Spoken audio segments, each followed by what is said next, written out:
এই ছোট গাছগুলোতে রস হয় ভালো? ও,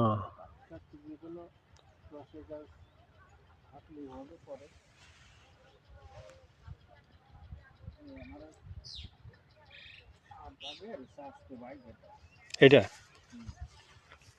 হুম।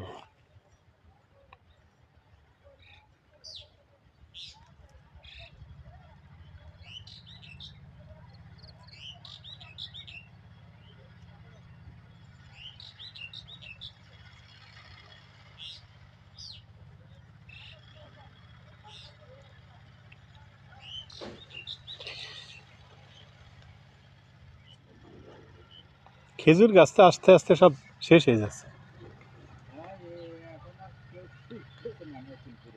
হুম।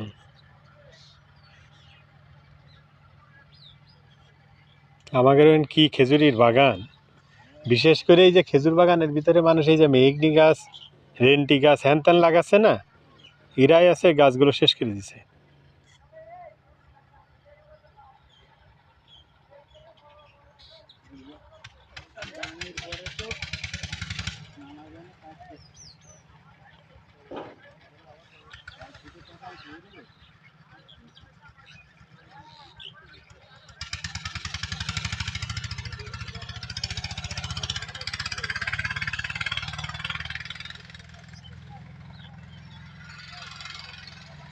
ছোটবেলায় তো মানে নোলনের রস খাওয়ার জন্যই এর এর স্বাদ লাগতো খুব। আর পাটালি মানে দারুণ একটা সেন্ট বেরোতো।